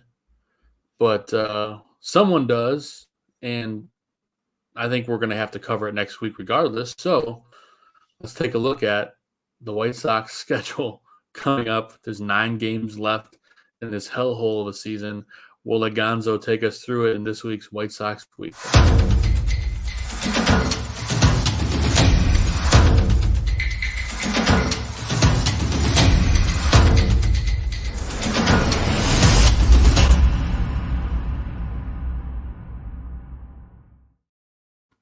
All right, Gonzo, take us through the pain. Twins, Padres, Twins. Either way, it's going to be painful. So take it away, my friend. And to go off of what Vinny said there, technically, Cease might have a shot at pitching twice. He could pitch Sunday versus the Padres, but he could probably go 2 starts versus the Twins here to close out if they really wanted him to boost those numbers. But it's going to be Twins on the road. And then, this is a road trip this week, I should say, as both series are going to be on the road. Game 1 is going to be Tuesday versus the Twins, and it's going to be Tuesday through Thursday. The pitching matchup is looking like Lance Lynn versus Ober. Ober is the really tall righty for the Twins, who we've batched many times in the past. Hopefully we continue to do so. Hopefully we can just win a game this year. That'd be nice to see after going 0 for 6 last week. But Lance Lynn did not have a great start versus the Guardians. hopefully he bounces back here. He's pissed off. I'd be pretty pissed off too with how this team has played behind him.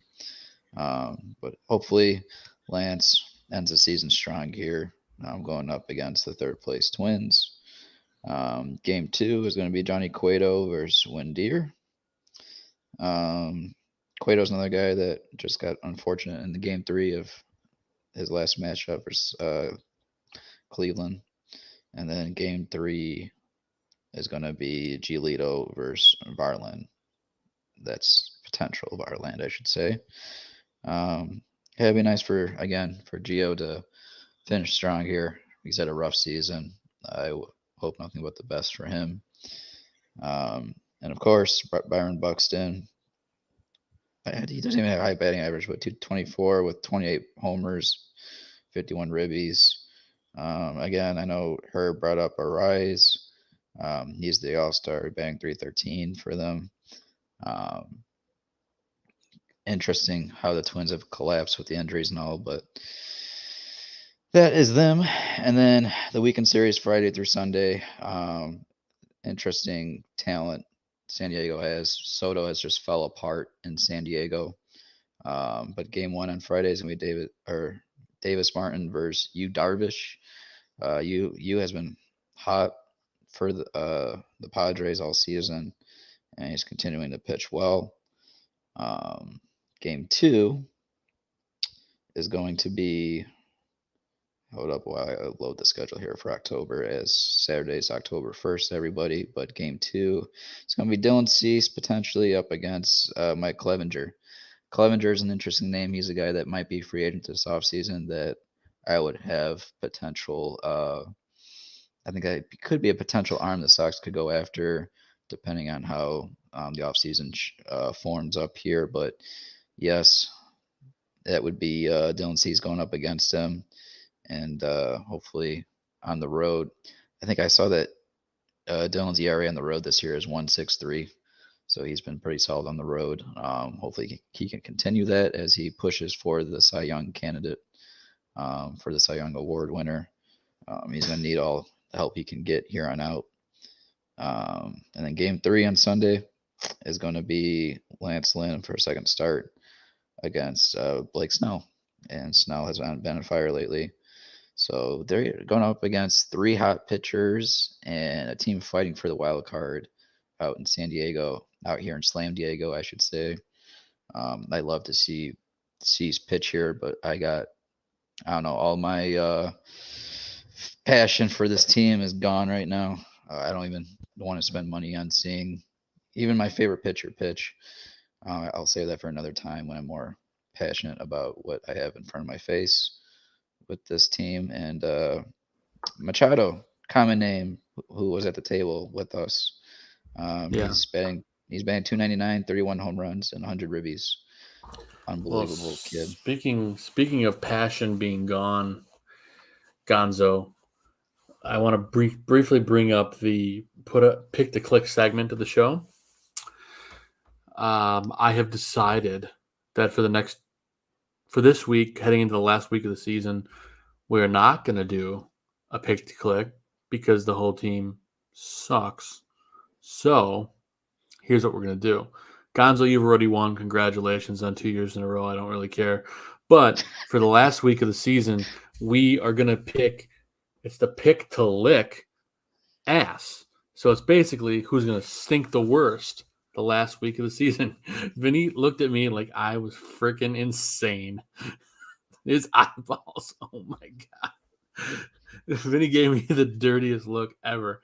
I just thought of it now. I thought it was funny, but maybe it's not. But I think we picked the guys who are worst, and it doesn't matter. It's just for fun.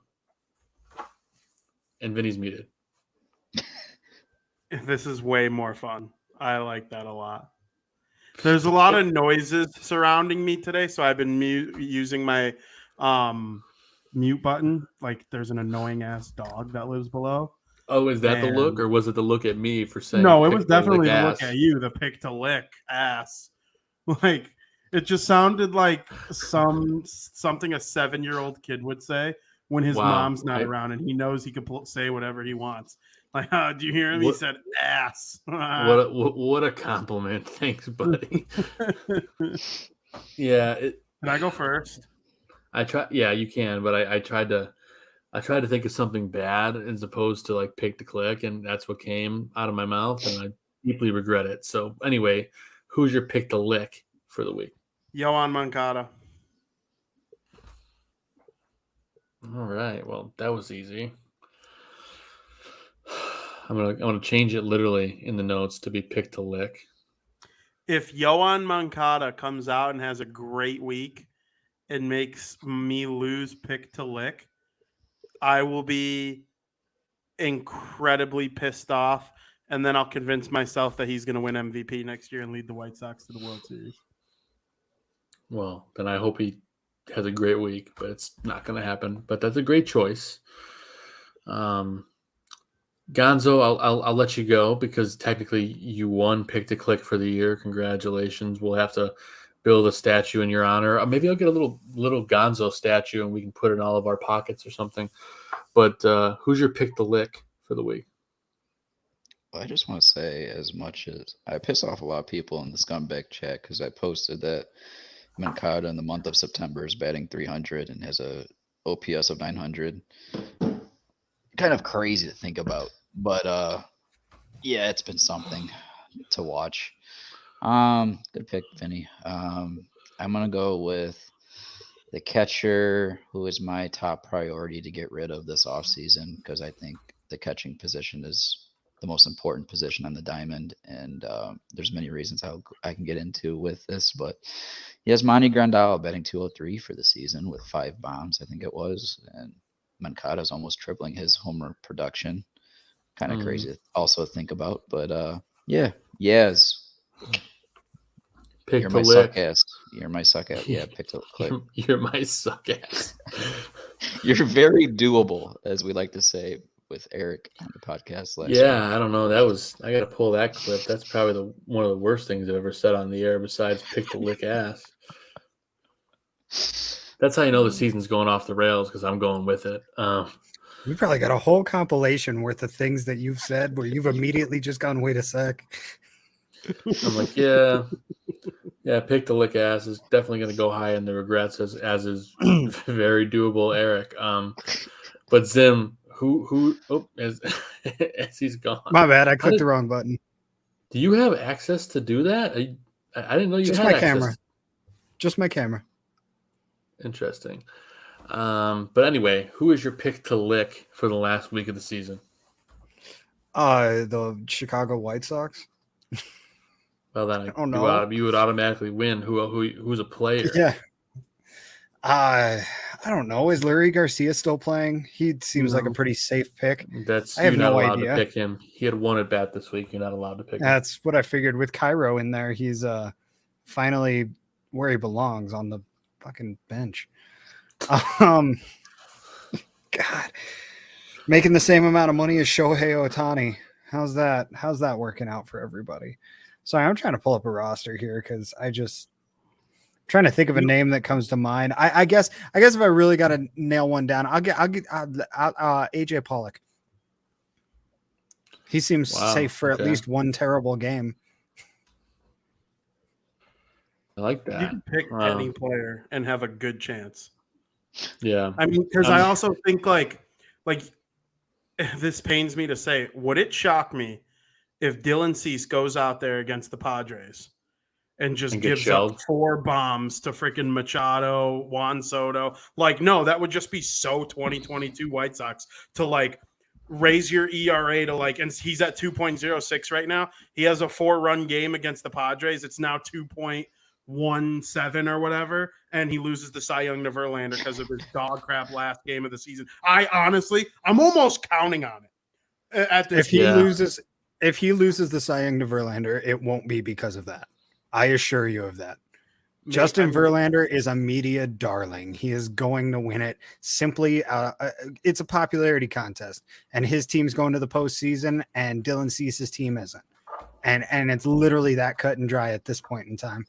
It was a race at the beginning of September, and now it's crown him. My thing with him is innings. Yeah. That's my only nab. And if I'm looking at it objectively, White Sox goggles off, and I'm voting for the Cy Young with what I truly believe. Verlander, if I'm doing pros and cons, one of my big cons, as opposed to Cease, is innings pitched. But sorry, Joe, we didn't mean to cut you off. No, I appreciate the elaboration there. It's always good to get more context. So I agree, Vinny. That's I my would like that's to, my I was gonna say, when it comes to the Cy Young thing, I really hope they consider what Dylan did for like the majority of that season when he went on that quality start stretch of like 14 straight games. There's only one person in the MLB that's better than him, and that's Valdez, because Valdez has 22 quality starts for the Houston. Well, let me go this far. Dylan Cease should not only win the Cy Young, this man should be nominated and get a vote for the American League MVP. This man carried the Chicago White Sox on his back this year. He should at least get one vote for MVP, and I'm not even joking. He'll be top 20. Verlander has more innings than I thought, though. He has 163 innings. You need as many innings as games played, so you need 162, and he's already got that. So I'm with Zim. Well, Verlander's going to take it probably. Yeah, he probably will, but I'd love to see Cease do it, and especially get an MVP conversation, just because of how the White Sox, if they didn't have Dylan Cease this year, would be absolutely dead in the water, even more so than they already are. But we're talking pick to lick players that are going to be absolutely horrible this week. And I'm going to go with a guy who's disappointed all year long. I'm going to go with Lucas Giolito. I think he's going to get friggin' shelled this week. And I hope he gives up like 20, and then I can win this award for no other reason than to say that I won it. It's like winning MVP. Like when Mitch won the MVP in the game that they freaking got killed by the Saints. Hey, whoa, hey. He was the first ever recipient of that award, and you can never take that away from him. You know that? True. I'm not disrespecting the MVP. I love Mitchy Mitch. I love Mitchy Mitch. He sucks. But wouldn't that be funny if that's how being a fan was? Like the way Joe was just right now. Like, I think Lucas Giolito is going to get shelled. And I swear there are some people like this. They look at their favorite team like, oh, what's my favorite team? I'm a White Sox fan. Yeah, man, I hope Eloy Jimenez goes 0 for 10 this week and just sucks. That'd be funny. Or like, man, I can't wait to watch Dylan Cease get his shit rocked this week. That's basically what we all just did. It's a refreshing take to just kind of like be like, yeah, we stink, but like, who's going to be the worst? All of us. So just to recap, all our picks to lick at the bottom of the screen. I'm going to go with Lucas Giolito. Gonzo is going to go with Yasmani Grandal. Zim's going to go with AJ Pollock, one of the hottest hitters on the team. And Vinny is going to go with Yohan Moncada. Man, boys, we might just hit the lottery here. And I'm interested to see who has the worst stat line. I'm excited for this. We're going to have an argument. Like nobody picked Luis Robert or Andrew Vaughn, who are arguably on the biggest cold streaks of the entire season right now. This is how you know that Zim didn't. That's how you know Zim didn't watch baseball this week, because Luis Roberts on the IL for the rest of the season. Zim. Oh well, there you go. About time. You can pick him. You can pick him if you want. Well, if he goes 0 for 0, technically he does have a 0 batting average. Yeah, that's what I was gonna say. 0 batting average, no RBIs, no runs. You guys wouldn't let me take. You guys wouldn't let me take Garcia. Larry. It'd be an automatic win. 0 for 1. Yeah. So bad he didn't even get on the field.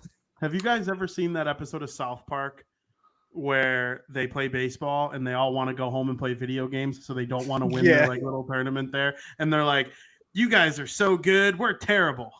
We're gonna have that kind of argument at the end of this week. Gonzo's gonna send in the group chat and he's gonna get legitimately pissed about like, no, my guy freaking Grandal he had 2 RBIs and Moncada only had 1, but his BABIP was significantly worse than Yohan Moncada. Like, we're just gonna have my guy's worse. No, my guy's worse.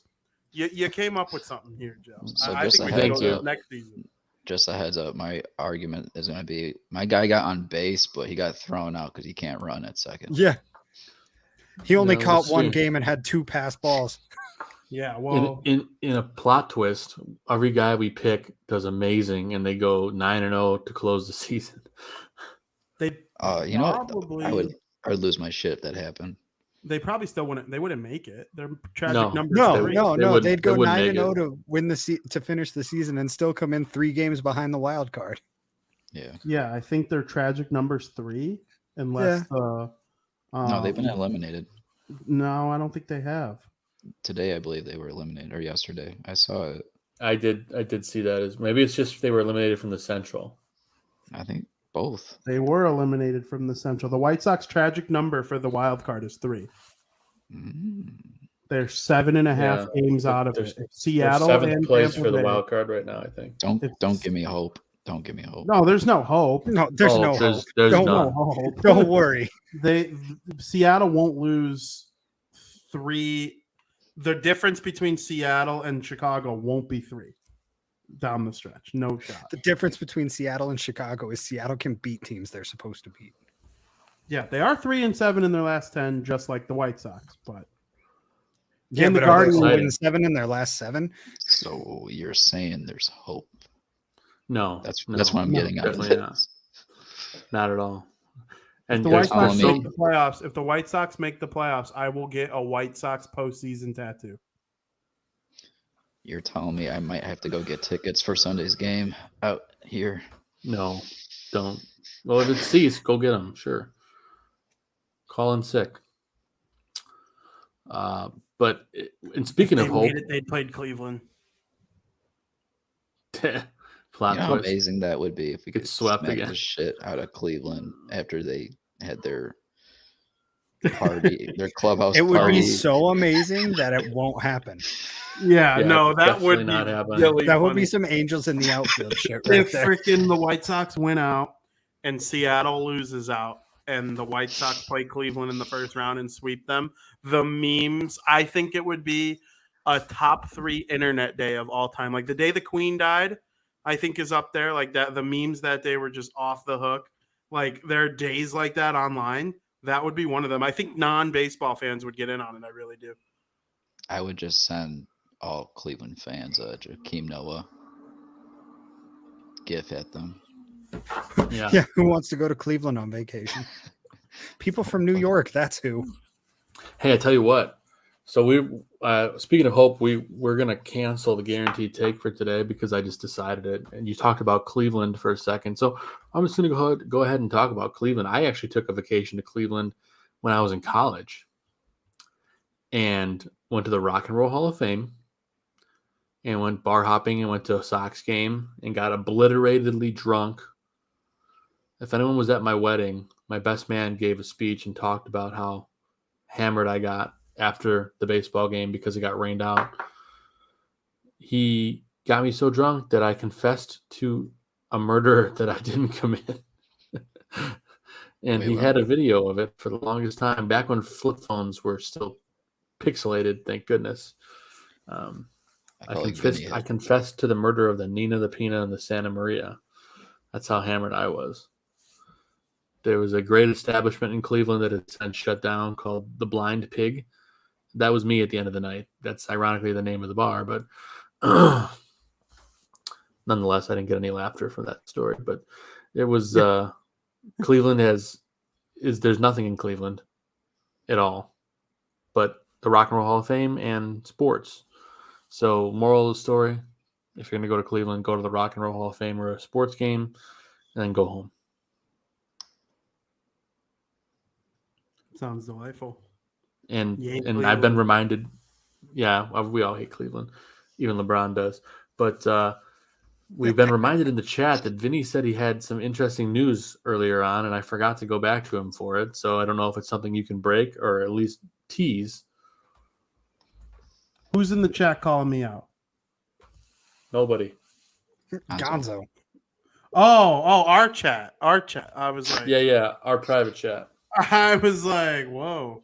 I would look at the Arizona Diamondbacks as a potential trade target, like a blockbuster type of trade. I would look at the Los Angeles Angels as a potential trade target. And I would look at a list of former St. Louis Cardinals. Hasn't worked out for the White Sox in the past, but a list of former St. Louis Cardinals managers as a potential candidate for next year. Interesting. Who So the the hell other is two on the teams, Diamondbacks? the other team that you were mentioning, the other teams you're talking about players, and you're talking about managing candidates on the Cardinals, correct? Yes, formerly with the Cardinals. I mean, No, you gotta no, look name, at. no names on air. No names on air. Nope, no names. I'm looking. I am looking at the Diamondbacks staff though. Just there's really only one player that interests me, maybe two. So I'm assuming it's probably one of them. Two. But There's one that you don't know interests you. I think. Rojas interests me. we just said no names on the air, and then Gonzo progresses to say a name on the air. All right, Well, that's I not mean, one of them, though, so it's fine. It's really not a big deal to talk about names out there. Like, I get the Wow. managerial thing, but players, We're talking about Vinny's confidential source. It's clearly a big deal. It's a big deal, Gonzo. It's a big deal. No, but I mean, we're gonna be talking about offseason anyway, so these are names we're just gonna be throwing out there. Yeah, when we do that, that's fine. We were just talking about something I got. We're going to be clear that none of the names we're discussing right now, specifically the ones that Gonzo just mentioned, have anything to do with anything that may or may not have been heard by anyone or reported by anyone on the show. So that's our disclaimer there. But and Yohan Moncada's coming back next year, and there's nothing you can do about it. No, he makes too much money. The only way I could see it happening is if somebody was desperate for something, nobody was. I'm trying to think of a situation who did the Yankees? Josh Donaldson goes down 3 weeks into spring training for the season, and they need a third baseman right now. I think that's the only way something like that happens. Well, hopefully Josh Donaldson does go down, but that's besides the point. Yeah, that's a whole other thing. There's a reason I picked that name out of my ass. Well, I like the little news tease, Vinny. I'm excited for the offseason to start. I can't get here soon enough. But before we wrap the show, we usually do shout outs and all that stuff. But is there anything you guys want to talk about that's not baseball related? Because I'm open to it. I really don't care. Have you watched Andor, Vinny? I have not watched Andor yet. Joey Parisi watched episode 1 and said it was really slow, but all the reviews are that this show's amazing. So episodes 2 and 3 got to pick up. His one positive about the first episode, and he's going to end up liking the show. I know it, but it didn't feel Star Wars-y. It felt like a modern thrilling type TV show that had Star Wars characters in it. And that's how I feel about Mando. So that's not,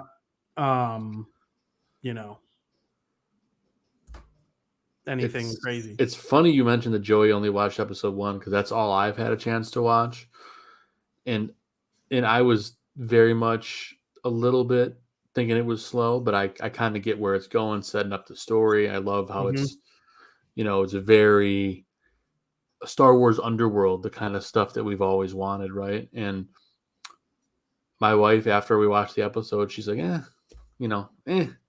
didn't really grab me. So I have a feeling it's going to pick up, but I enjoyed it. And the reviews are off the hook. New York Times, IGN, all those guys are like, this show's amazing. So we'll see. Yeah, I've loved that.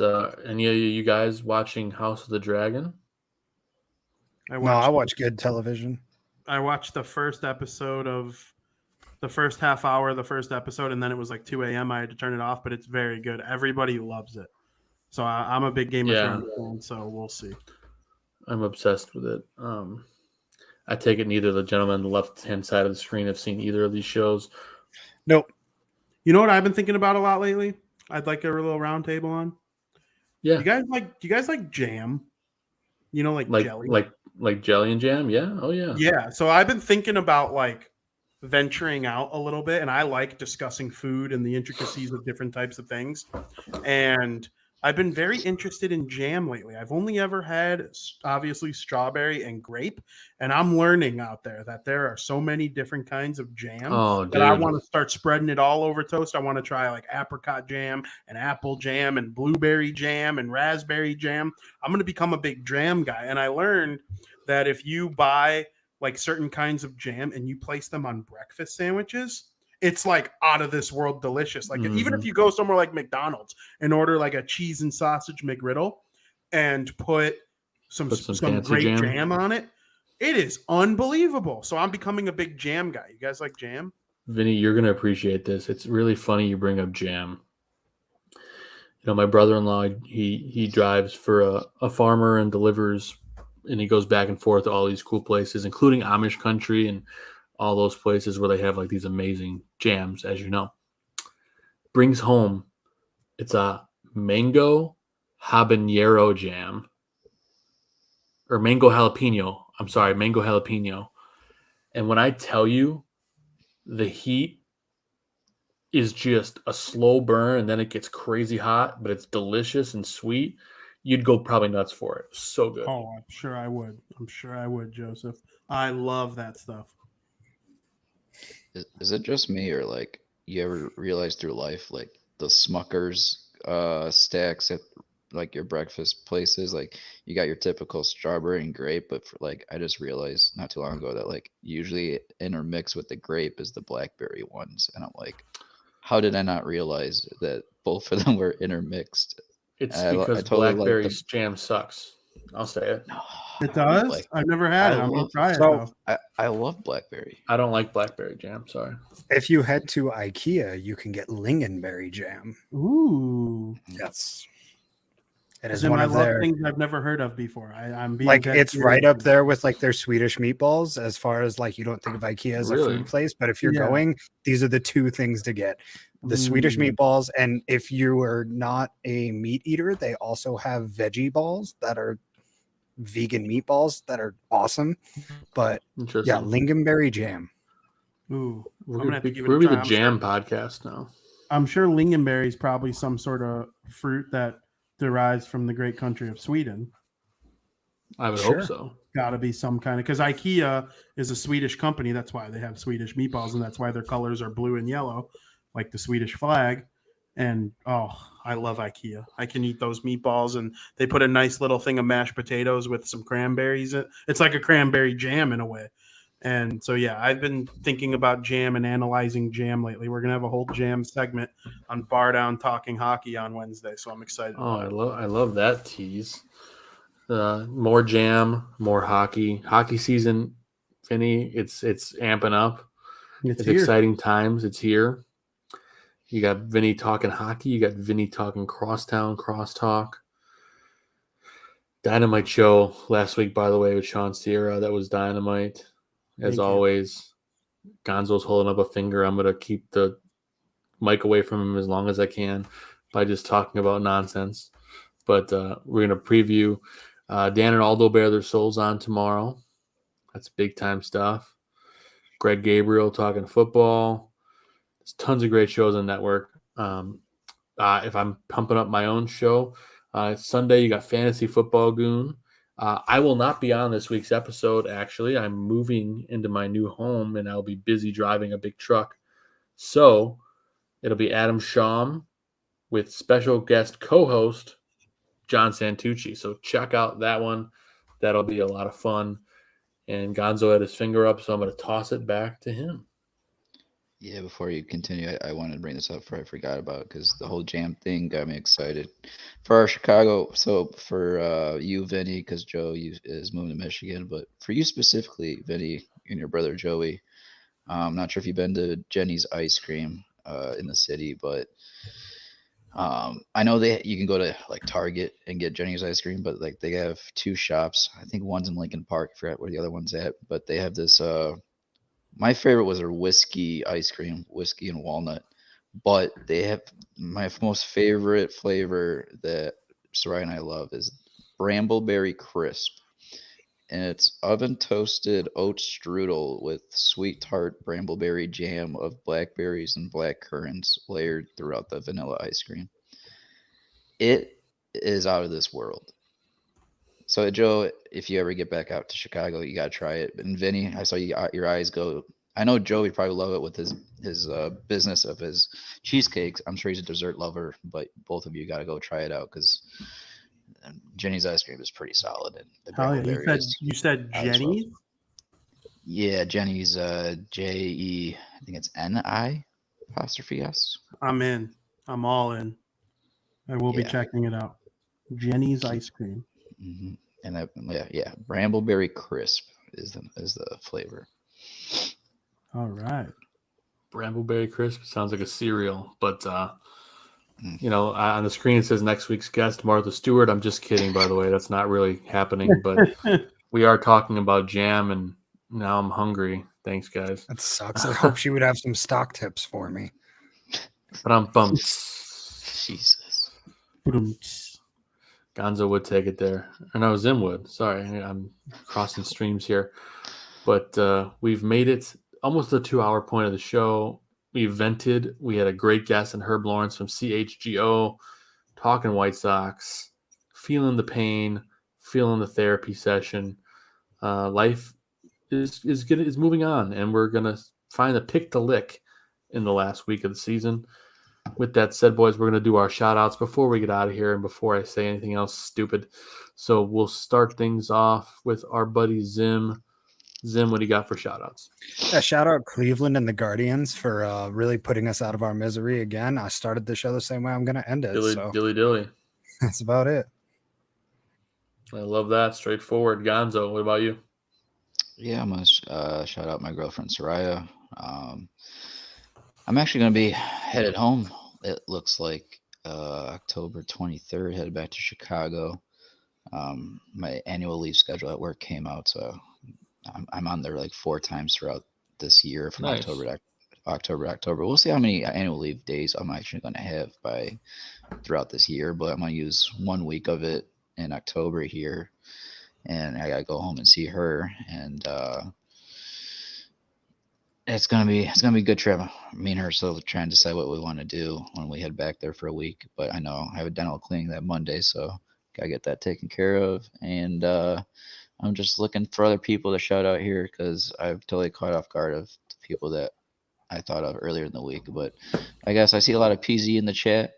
Thank you, PZ, for being so active in our chats. I haven't seen Travis in there lately, but a lot of good people always in the chat. I know last week when we had the scumbags in there, they were going crazy in there. Other than that, I feel like I've been letting myself down this month because I feel like after 9/11, I could have probably brought up some conversation from that important time of history, and ever since then, even some of the hurricanes that are coming through the Gulf the past week or so, a lot of communities in despair, and shout out to all the people out there going through tough times. I know I talked about the hurricane that came in San Diego, not like 2 weeks ago. Kind of crazy. I'm just hoping for the best. I know there's another one coming through the Caribbean right now. Thoughts and prayers out to those families about to be impacted. Other than that, that's all I got for shout outs for this show. Appreciate it, buddy. On to Vincent Parisi. Vinny, what do you got for shout outs, buddy? And talk about your week coming up on Bar Down and Crosstown. My shout outs, as usual, are my girlfriend Katie, of course, my mom, dad, Joey, co-host Frank Mueller on Bar Down Talking Hockey, getting ready to go through. I think I haven't decided what division we're going to preview. We previewed the Atlantic Division and the Pacific Division so far. We're either going to do the Metropolitan Division or the Central Division next, obviously. It just kind of depends on whether or not I decide to go with Frankie's favorite team, the Chicago Blackhawks, or my favorite team, the New Jersey Devils. I think we're going to save my favorite team for last because I'm in charge. There you go. I am very much looking forward to it. The Devils play tonight. They won. Like, the preseason's fully underway. The Hawks play tomorrow, and it's going to be a great season of hockey. Looking forward to it big time. that is where I thrive the most. That and White Sox coverage, those are my two things. As one finds its way out the door, the new one walks back in, and that's kind of how it goes. On Thursday, we're going to keep Crosstown Crosstalk going. It's not an entirely White Sox show. It's a MLB show, and the playoffs are going to be sick. Like, there's no doubt about it. The Mets, the Yankees, the Braves, the Guardians, the Dodgers are sick. You know, who's going to be a Cinderella team? Does that team exist? What are the Blue Jays going to do? Are the Mariners going to get in for the first time in 21 years? There's lots of awesome baseball that goes beyond this stinky White Sox season. So, you know, I'm very much looking forward to it. And then we'll be right back here for the finale on South Burbs Hitmen next Monday. With our buddy Ozzie Guillen Jr., no doubt. Vinny, appreciate the shout outs and the previews of your upcoming shows. Gonzo sticking up his finger. What do you got? I just remembered who I was going to shout out earlier. I think this was maybe 2 days ago. Albert Pujols hit his 700th home run in MLB history. One hell of a career. I know if we ever get to all-time lists, he is my all-time first baseman, Mr. Albert Pujols. We congratulate you. Sure. We congratulate you on one hell of a career, and he's continuing to do his thing.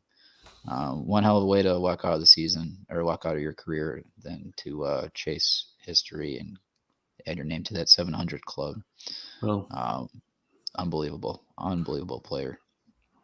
I'll certainly be rooting for the Cardinals to see if he can get that fairy tale ending to his career. With the World Series, hit 700 home runs and just drive off into the sunset. So Albert, class act, and couldn't happen to a better guy. So I agree with Gonzo. Props to Albert for 700 home runs. That's impressive. I read a tweet today that Albert Pujols has spent 5 hours of his life running the bases after a home run. That's insane. Think about that. Wow. That's insane. But anyway, I'm going to get to my shout-outs. I'll try to keep them quick. My beautiful wife, Catherine, our baby girl, Audrey, my Great Dane, Maverick. We are very excited to be moving into and closing on our new home this Friday. And to get in there, get all moved in, settled in, and just excited to start the next chapter. So it's a really exciting time. I'm very excited for it. I want to shout out all three of you guys because it's been as much of a nightmare season it's been with the White Sox. It's been a dream season having you three guys with me all year long. So I appreciate you, appreciate the partnership, appreciate the friendship, and most of all, just appreciate you just talking with you guys every Monday night because I often say this and I believe it every single time. It's one of the highlights of my week. So I do appreciate that. And we'll do a show here and then in the off season, depending on when big things happen, but it certainly won't be a weekly thing anymore, and rightly so during football season. There's other things going on, but looking forward to having Ozzie Guillen Jr. on for our finale next week. And can't thank everyone who supported us all year long in the chat. Whoever tunes in, whenever you tune in, you know, Travis, PZ, guys that are in there every week. Can't thank you guys enough. It's been an absolute dream. So, gentlemen, we are at the 2 hour and 3 minute mark. We're going to get out of here so that these people can either go to bed or continue their work days if they're listening to the podcast version. Gentlemen, it's been a ton of fun tonight. Don't forget, guys, to follow our guest, Herb Lawrence, on Twitter and CHGO_White Sox as well. Just unbelievable content, and he was a dynamite guest. So huge thank you to Herb for giving us so much of his time today. PZ says, thanks for the entertainment this past season, fellas. No problem, PZ. We appreciate you tuning in. And don't forget, tune in. We do have one more show next week with Ozzie Guillen Jr. to wrap things up and put a stamp on the end of the White Sox. Or maybe we should say a brand so we can grill them and mark these as well done because this season is over. But that's besides the point. We're getting out of here. For the South Burbs Hitmen, I'm Joe Mandel. Above me is Vinny Parisi. In the Death Star is Steven Zimmerman. And Chris Gonzalez is hanging out in my front pocket. We will see you guys next week. As always, let's go White Sox. It's a new week. Who knows? 9-0 to finish the season. Pick the lick. We'll see you guys next week.